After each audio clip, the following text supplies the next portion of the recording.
Ano ito? Masyadong maliit ang boteng ito. Mahirap nga itong makita. Ikaw, kumusta ka? Wow! Pagkatapos, meron akong isang karaniwang bote. Masarap ang honey jelly. Hintayin mo? Ano yon? At meron akong isang malaking bote ng honey jelly. Magsimula na tayo. Oo naman. Sandali, bakit hindi ito tumutulo? Sige, hayaan mong, pigain ko. Robot, pwede mo ba akong tulungan? Siyempre. Heto. Oh, hindi. Walang pumasok sa bibig ko. Lahat nasa mukha ko. Wow, pero sobrang sarap. Lalaplapin ko ito ng ganyan. Oh, oo. Sarap. Salamat, Robot. Walang anuman.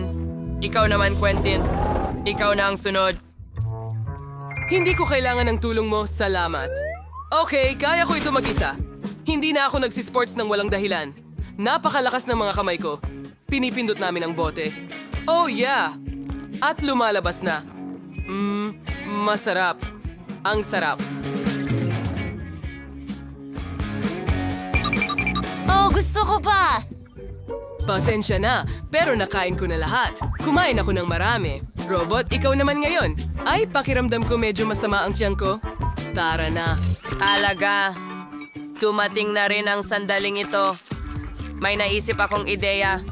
Wala akong bibig. May naisip akong ibang paraan. Pindutin natin ang bote. At ngayon ilagay ang jelly sa loob ko. Astig. Napakasarap. May mali sa akin. Tad, anong nangyayari? Bakit tumunog ang sirena? Hello! Lahat. Sira ang iyong robot. Kailangan itong ayusin. Patayin ang sirena. Mahusay. Ako'y robot na ambulansya. Tingnan natin kung ano ang nasa aking first aid kit para sa mga robot. Okay, huwag mag-alala. Aayusin ka namin ngayon. Huwag nang maglagay ng kahit ano sa iyong mga gear. Tara na. Handa na. Pero hindi siya gumagana. Oo, tama. Kailangan pa ring tamaan dito. Laging nakakatulong ito. Tapos na ang trabaho ko. Kita tayo. Hurra! Robot, bumalik ka na. Iniwan ng manggagawa ang mga kagamitan niya rito. Tignan natin. Oh, kinuha nila. Ano ang maliit na multido chocolate? Napakaliit. Ano ang meron ka? Ngayon, meron akong karaniwang laki. Ang ganda. Tad, anong meron ka dyan? Wow, ang laki. Oo, meron akong malaking tsokolate. Kasing laki ko. Magsimula tayo sa akin. Meron akong pinakamaliit na chocolate bar. Super. Upang magsimula, kailangan ko ang sipit upang ibukas ito. Gawin natin ito. Gumagana ito. Ngayon, maibabalik na sila. Tunawin natin ito gamit ang laser vision. Magaling. Naging likido na ito. Pwede ko na itong ilagay at lagyan ng langis ang lahat ng aking mekanismo. Napakagandang tsokolate. Mabel, ikaw naman ngayon. Sige, simulan mo na. Sige, subukan natin ito. Hindi pa ako nakatikim ng tsokolate na ganyan. Subukan ko nga. Oh, ang sarap. Sandali, may naisip ako. Babalik ako agad. Sandali lang. At saan siya tumakbo? Hindi ko alam. Bumalik na ako. Kailangan ko ang aking pangkaligtasang salamin para sa mga eksperimento. Magiging mahusay ito. Narito ang aking maliit na lab. Kunin natin ang unang flask. May likidong Skittles dito. Masarap. Ibuhos natin ito sa isang flask. Ngayon ay kukuha tayo ng berdeng likido. Ibuhos ito sa flask kasama ang pula.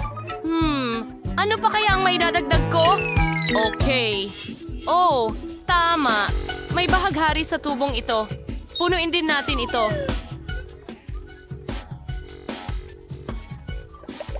Handa na ang aking likha. Ngayon, maaari mo nang isagawa ang eksperimento. Ibuhos ito sa tsokolate. Isang patak lang ay sapat na. Wow! Gumana ito! Tingnan mo! Gumana ito! Naging makulay parang bahaghari. At napakasarap. Nagawa ko. Ang galing. Sobrang astig. Wow! Ang galing niyan, Mabel.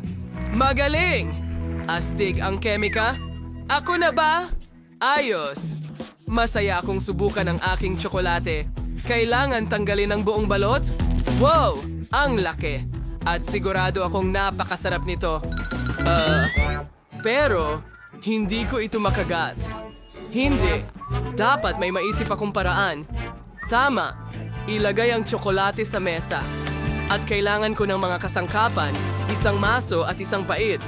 Oo, hatiin natin ang tsokolate ng ganyan. Perpekto. Hatiin ito sa maliliit na piraso. Sa tingin ko, sapat na yan.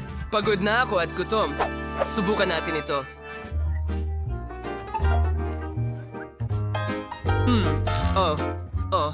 Ngayon makakagat ko na ito. Wow, ang sarap ng tsokolate.